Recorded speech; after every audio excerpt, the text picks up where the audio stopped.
대승입니다. 4부 수요일 정치권의 속사정을 모두 풀어내는 정치 비하인드 박원석 전 의원 스튜디오 모셨습니다. 안녕하세요. 네, 안녕하십니까. 저는 왜 이렇게 스튜디오가 발음이 안 되죠?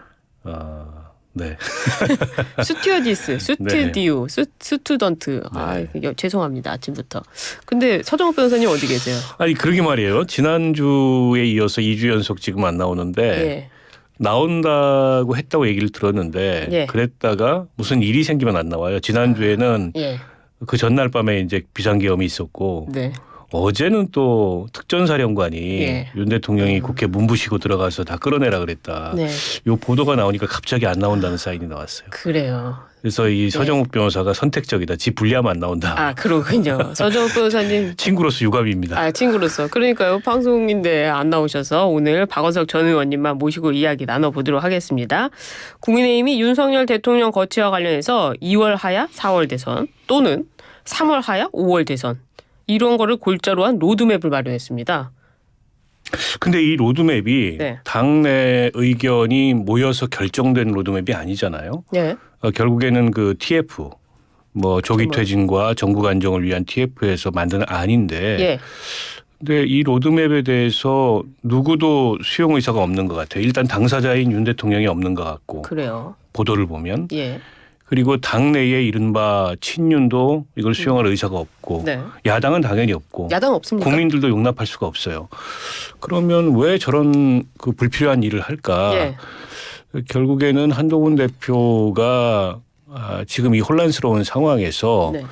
어떻게 보면은 좀 계산을 작게 하는 거 아니냐. 계산을 작게 한다. 자신의 유불리나 이런 거를 중심으로. 왜 그러냐면 비상계엄이 선포되던 첫날 한 대표의 대응은 굉장히 신속하고 단호했다고 저는 생각해요. 예. 어쨌든 이건 위헌적이고 불법적인 계엄이기 때문에 용납할 수 없다. 국민과함께 예. 맞겠다. 그리고 18명의 국민의힘 의원들도 참여해서 비상계엄 해지 본회의에 대응을 했는데 그 뒤로 대응이 갈팡질팡 오락가락이에요. 예. 어느 날은 이렇게 얘기했다가 대통령 직무정지가 필요하다고 얘기했다가 다음 날은 또 직무정지는 아니고 조기퇴진 얘기했다가 그러면서 저는 리더십이 많이 흔들렸고 네. 급기야 지금 리더십을 거의 잃어가고 있는데 일단 그 이 조기퇴진 방안이라는 거는 2월까지 그러면 3월까지 내란죄를 저지른 윤 대통령을 그냥 자리에 두고 그에 대한 뭐 직무대행 권한대행을 사실상 하겠다라는 건데 그 헌법적으로 그게 가능한 방법이 없어요. 예. 의사결정은 결국에 윤 대통령이 하게 되는 겁니다. 한 대표도 그 맹점을 인정을 했어요. 아, 그랬군요. 그런데다가 뭐 친윤계 일각이나 용산의 생각은 차라리 그러니 탄핵을 받겠다. 그리고 헌재의 탄핵 심사를 기다려보겠다. 이 의사라는 거예요. 그러니까 수용도 안 해요. 그리고 야당이나 국민들은 뭐 단 하루도 대통령 자리에 두는 걸 용납할 수 없다. 일단 직무정지부터 해야 된다. 이건데 누구의 동의도 받지 못하는 이 안을 왜 계속 고집하는지 잘 모르겠어요. 제가 좀 안타까운 건 네. 이렇게 이 정부 여당이 무너지는 상황에서 그나마 유력한 차기 주자였던 한 대표가 자신의 정치적 가치를 보존해야 되는데 요 며칠 사이에 오락가락으로 이걸 다 잃어버린 것 같아요. 그래서 이게 뭐 14일 날 어떻게 될지 모르겠습니다만 지금 분위기로는 네. 탄핵 소추안이 가결될 가능성이 높거든요. 예. 가결된 이후에 한동훈 지도부가 유지될 수 있을까? 이런 의구심이 들어요. 그러면 예. 지금 이제 이 정권의 권력의 공백 사태에 이어서 여당도 상당한 아노미가 될 텐데 그러면 여당도 지금 동반 몰락하는 네. 어쩌면 더 나가서 분열할 수도 있는 예. 그런 상황이 아닌가 싶습니다. 말씀하신 대로 지금 탄핵 소추안 있지 않습니까? 14일에 표결에 들어갈 텐데요. 이번에는 아마 국민의힘 의원들이 들어갈까요? 일단은 지난번에 네. 그 보이콧식으로 표결 참여 안 한 거 잘못했죠. 그러니까 당론 이전에 개개인의 헌법기관이고 네. 지금 같은 헌법적 위기에 본인들이 국가 이익에 우선해서 양심에 따라서 네. 이 활동한다라는 헌법 조항을 지켰어야 됩니다. 헌법 46조에 나와 있어요. 국회의원의 책무에 대해서. 예. 근데 뭐 여전히 당론 눈치 보고 유불리 따지면서 불참했다가 지금 역풍이 세게 불고 있잖아요. 그래서 일부 의원들 중심으로 이번엔 표결 참여하겠다는 의사들을 속속들이 밝히고 있고 더 나아가서 탄핵에 찬성할 수밖에 없다. 네. 오늘 아침에 조경태 의원도 그런 얘기를 했다고 알려지고 있는데 저는 그게 좀 더 늘어날 거라고 봅니다. 그래서 지도부가 당론으로 막기 쉽지 않을 거고 네.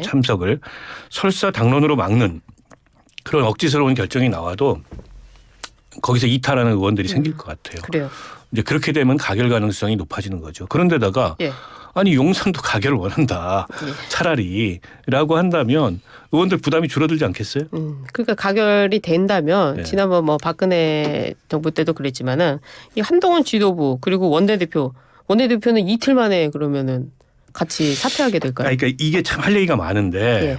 뭐 추경호 원내대표가 사퇴한다고 했기 때문에 어쩔 수 없는데 네. 지금 원내 지도부를 비워넣기 어려우니까 저는 좀 중진들이 모여서 권성동 의원으로 뭐 합의를 받다가 네.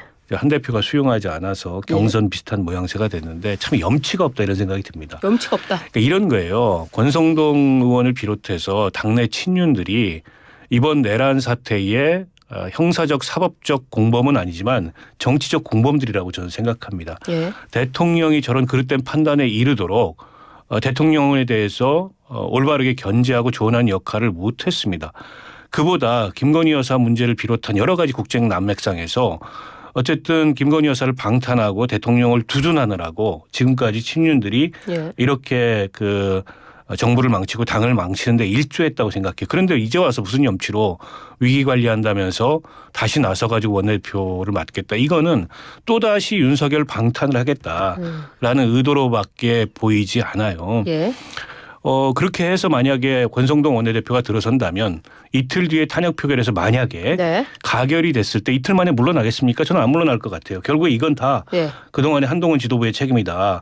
이래서 이제 한동훈 지도 체제를 와해하고 벌써 그런 시도가 있다는 거 아닙니까? 장동혁 최고위원을 많이 흔들고 있다는 거 아니에요? 아니, 장동혁 최고위원이 원내 회의에서 원내 의총에서 탄핵이 찬성이 되면 본인 사퇴하겠다고 아니 했대요. 그러면 이제 한동훈 지도부가 무너지는 건데 네. 그러면 다시 원점으로 친윤들이 당의 전면에 서서 이 당을 수습한다. 그 당의 국민들이 과연 어떤 신뢰를 보낼까요? 저는 지금 국민의힘이 착각하면 안 되는 게 네. 단기적으로는 어떻게든 그 살 길을 찾아서 뭘 모색한다지만 정치는 장기적인 축적을 봐야 되는데 지금 이 시위에 네. 2030 세대들이 굉장히 많이 참여하고 있고 2030 세대들이 저런 윤석열 불법 그 계엄 내지는 내란 사태 이거를 용납을 못해요. 그럼 장기적으로 한 세대를 적으로 돌리고 있는 거예요. 국민의힘은. 어떻게 나중에 살아나려고 그럽니까. 정신 차려야 된다고 봅니다. 그럴 때 윤상현 의원은요. 탄핵이나 하야나 도끼인 객끼이고 윤 대통령 주검 위에 새로운 정권을 세울 수 없다 이러면서 반대하고 있어요. 뭐 같이 죽든가요 그러면은. 뭐 제가 보기에는 참 윤상현 의원은 지난번에 뭐 김재섭 의원한테 예. 1년이면 국민들이 다 잊고 또 찍어준다. 마음속으로 그런 얘기를 했다 하더라도 또 우리 배승희 변호사하고 방송을 하셨더라고요. 그걸 바로 한다는 것 자체가 이 사태에 저는 도무지 이해가 안 가고요.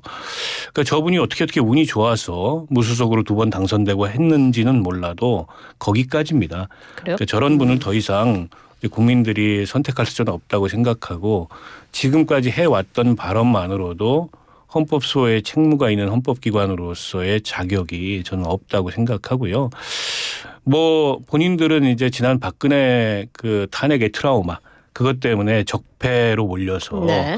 정치적으로 굉장히 어려움을 겪었던 이걸 생각하는지 모르겠는데 때문에 이번에는 어떤 경우에도 탄핵은 안 된다 뭐 이런 것 같아요. 근데 지난번하고는 이번하고는 또 차원이 달라요.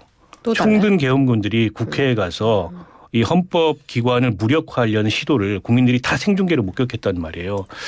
그게 국민들한테 주는 충격과 트라우마가 더 큰데 그 앞에서 자신들의 트라우마 운운하면서 국민들한테 이해해달라. 뭐 자기들을 지켜달라. 너무 염치 없는 얘기 아닙니까? 저는 이제 그런 정당이 무슨 가치가 있어서 국민들에게 지지를 호소하고 선거에 나설지 제가 보기엔 자격이 없다고 생각합니다. 그래요. 알겠습니다.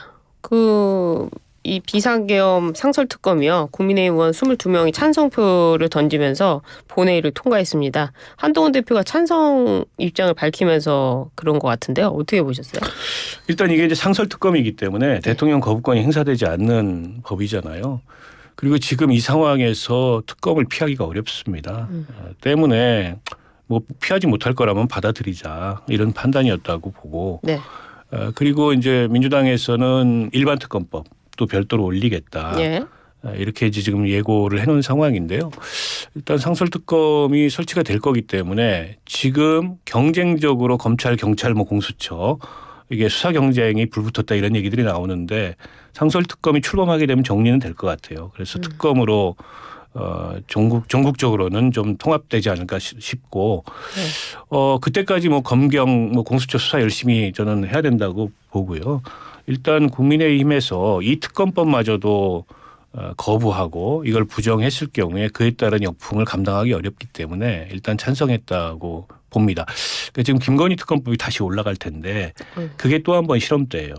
그에 대해서 이제 국민의힘이 어떤 입장을 네. 표할 건가. 지난번에는 부결됐거든요. 예.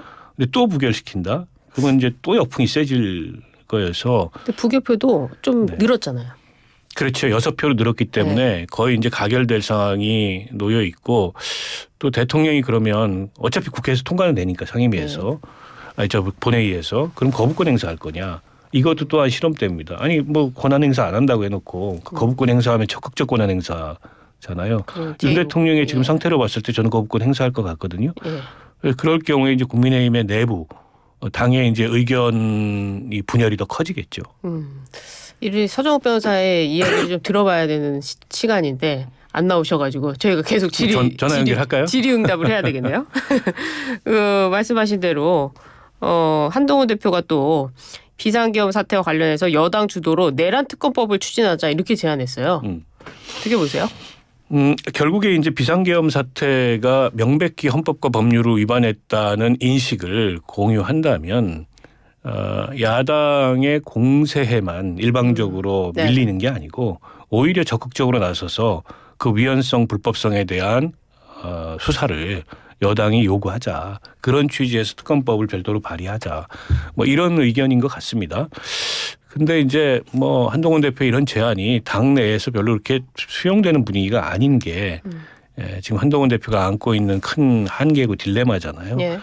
그러니까 이게 당대표 된 이후로부터 끊임없이 이제 당 안팎에서 많이 흔들렸고 지금 이 위기 상황에서도 대표를 중심으로 이 위기 상황을 헤쳐나가자라는 분위기가 없어요. 당내에. 네. 그러니까 친한들 일부만 그런 생각인 거고. 그렇군요.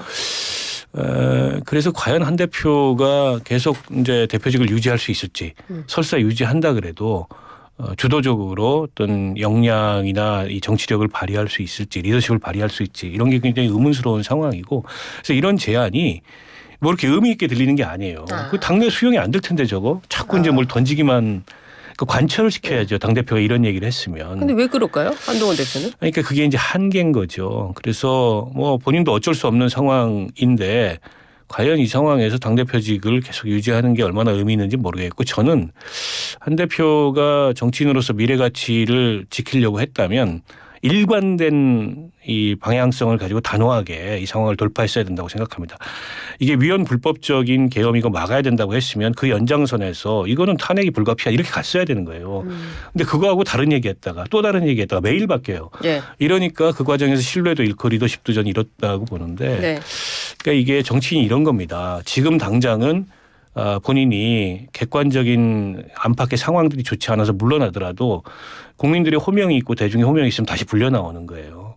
그러니까 이 상황을 그렇게 봐야 되는데 너무 좀 뭐 본인의 방식, 본인이 생각하는 솔루션에 연연했던 게 아닌가. 그게 아니라 국민이 뭘 원하는가, 국민이 뭘 기대하는가, 그리고 이 역사와 정의 앞에서 뭐가 맞는 길인가 이걸 대의를 가지고 생각했어야 되는데 좀 그런 점이 없었던 것 같아서 안타깝습니다. 그래요.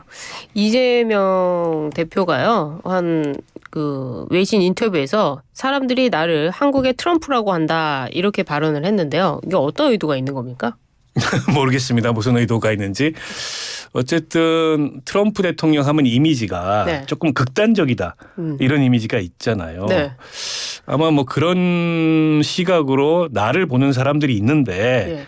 나는 그렇게 극단적인 사람이 아니고 굉장히 실용적인 사람이다. 뭐 그런 거. 행간의 의미가 이런 것 같아요. 근데 예. 아니 이재명 대표가 실용적인 면모가 있는 것도 맞아요. 이분이 뭐 아주 무슨 뭐 그 급진적이거나 그런 이념을 네. 갖고 있다고 보기 어려운 그런 면모들도 많습니다. 어제 국회에서 뭐 금투세 폐지나 네. 그다음에 자산과세, 가상자산과세 그 법 폐지나 이런 게 통과된 거 보면 윤석열 정부의 정책을 이재명 대표가 대통령이 돼도 계승할 것 같아요. 상당 부분. 그래요. 예. 그런 면에서 틀린 말은 아닌데 또 한편으로 이재명 대표는 그 염두에 둬야 될 게 예. 그런 시각이 있다는 거.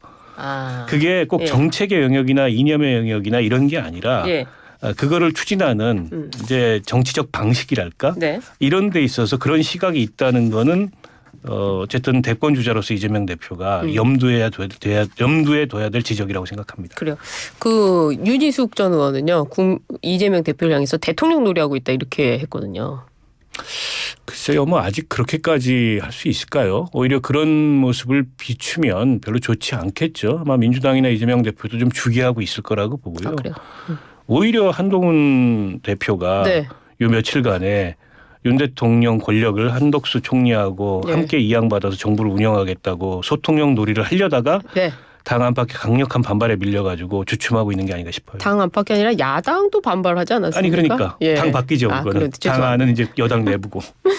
이번에는요 수사 얘기 좀 들어가 볼까요? 어제 국회에서 있었던 일인데요. 곽종근 육군 특수전 사령관이요 윤 대통령으로부터 의원들을 끄집어내라라는 지시를 받았다고 밝혔습니다. 이게 비상계엄이 선포된 지난 3일보다 이른 지난 1일에 계엄을 알고 있었다 이렇게 말했는데요. 정말 이 주장이 사실일까요? 이게 국회에서 한 증언이기 때문에 예. 본인이 그냥 뭐 자기 살자고 예. 없는 말을 지어내지는 않았을 것 같아요. 나중에 위증 문제가 따르기 때문에 그것도 다 처벌 사유거든요. 근데 이게 진위를 파악할 수가 없잖아요. 아니 그건 결국에는 네. 수사를 통해서 이게 밝혀져야 될 대목이라고 보고 수사 대상이지 않습니까? 네. 직무도 지금 배제돼 있는 상태고. 근데 이제 중요한 그 진술이긴 하죠. 어쨌든 1일이면은 비상계엄이 선포되기 이틀 전에 이 비상계엄에 대비하라는 지시가 내려간 거 그건 매우 계획적이었다는 걸 의미하는 데다가 국회 정적수가 안 찼으니 몸 네. 부수고 들어가서 끄집어내라라는 건 헌법기관의 정상적인 기능을 물리력을 써서 중지시키려고 했던 거잖아요. 이게 내란죄 구성 요건이에요. 헌법에 설치된 헌법기관을 네. 강제로 위력을 동원해가지고 중지시키려고 한 게 그 지시를 했다면 이제 내란 지시를 네. 한 거죠. 때문에 저 말이 사실이라면 뭐 윤 대통령의 범죄 혐의가 한층 더 뚜렷해지는 데다가 일단 저 말을 한 것부터 수사 속도가 굉장히 빨라질 것 같아요. 그런데다가 김영현 장관 이제 구속됐잖아요. 네. 그 내란죄 인정된 거거든요. 그렇게 되면 이제 다음 수사 대상은 뭐 다른 곁가지를 건너뛰고 바로 이제 내란 수괴로 그 영장에 적시됐던 우두머리. 윤 대통령을 향할 가능성이 높아요. 그래서 이제 강제 수사, 압수수색, 네. 뭐 소환, 더 나아가서는 체포 구속 이 단계를 갈 텐데 예. 뭐 현직 대통령인 이상 뭐 긴급 체포 같은 형식은 어렵겠죠. 그러니까 절차를 밟아서 영장을 청구하는 단계로 가지 않을까 싶습니다. 근데 김용현 전 국방부 장관은요, 사실 구속 심사를 포기했습니다. 예, 심사를 포기하고 이제 구속 사안의 중대성으로 구속이 됐는데 모든 책임은 내게 있다 이렇게 입장을 밝혔어요. 그럼 그 모습은 어떻게 보셨습니까? 글쎄요, 뭐 본인이 약간 자포자기 심정이고 긴급체포 형식을 띠긴 했지만 검찰도 본인이 걸어 들어간 거 아닙니까? 자지출석했죠. 네, 그러니까 약간 자진감경 같은 걸 노린 것 같은데 뭐 김영현 장관이 내 책임이라 그래서 김영현 장관의 책임이다 대통령은 책임이 없다 이렇게 되지는 않아요. 그러니까 영장에 어쨌든 대통령을 내란의 우두머리로 네. 검찰은 적시했기 때문에 그렇게 보고 있다는 거고 게다가 지금 경찰, 공수처 막 경쟁적으로 수사하고 특검까지 지금 조만간 출범할 상황이기 때문에 검찰이 이 사건을 축소하거나 쟁점을 흐려가지고 윤 대통령한테 수사에 그 칼날이 미치지 않도록 하려는 그런 의도를 가지고 있다 이런 의심을 일각에서 하는데 그러기가 어려워요. 여기저기서 경쟁적으로 수사하고 있기 때문에 막 검찰만 수사한다. 라면은 뭐 그럴 수도 있겠죠. 근데 그게 이제 불가능할 거라고 저는 보고 그냥 아마 안 될 겁니다. 그래서 윤 대통령을 향한 수사는 굉장히 빠른 속도로 진행될 가능성이 높아 보입니다. 네. 근데 이재명 대표가 지금 사실 재판을 받고 있잖아요. 네네. 이 내란 그리고 개헌과는 전혀 관련 없이 이미 계속 진행돼 왔던 재판인데 이것을 이유로 지금 불출석을 하고 있습니다. 이건 어떻게 보세요? 어제 뭐 오전에 출석했다가 오후에는 출석을 안 했다 그러는데 수사는 수사고 재판은 재판 아닙니까? 내란 사건은 내란 사건이고 또 이재명 대표를 포함한 네. 각자의 사법 리스크인 거지 그걸 섞어서 볼 문제는 아니라고 생각하고요. 예. 아마 그거는 사법부도 그렇게 대응하지 않을까 싶어요. 자칫 의심을 살 수가 있습니다. 사법부가. 그렇죠. 예. 그렇기 때문에 예정돼 있는 이재명 대표의 재판 일정이 미뤄지거나 이럴 가능성은 없는데 네. 국민의힘에서 그걸 염두에 두고 어쨌든 6개월 동안 윤 공직선거법? 대통령의 임기를 예. 질질 끌어가지고 이재명 대표 확정 판결 뭐 이런 등등의 생각을 하면서 자꾸 이제 궤변 비슷한 대응을 하는데 그 불가능할 거예요. 그리고 설사 그렇게 억지로 끌어가지고 이재명 대표가 대선에 출마 못하는 상황에 왔다. 그러면 민주당에서 후보를 교체할 텐데 그러면 이깁니까? 이 마당에? 제가 보기에 어리석은 행동들을 하고 있고 네. 그럴수록 국민들로부터 더 국민의힘이라는 정당이 멀어질 수밖에 없다. 이 말씀 드리지 않을 수 없습니다. 그럼 이재명 대표는 재판에 참석해야 된다.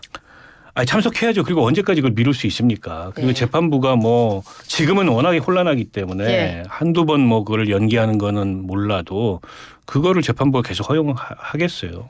그러면 오해를 받겠죠. 그래요. 또 마침 내일 조국 대표의 대법원 선고도 있습니다. 네. 선고가 나오겠죠? 연기되기보다는요.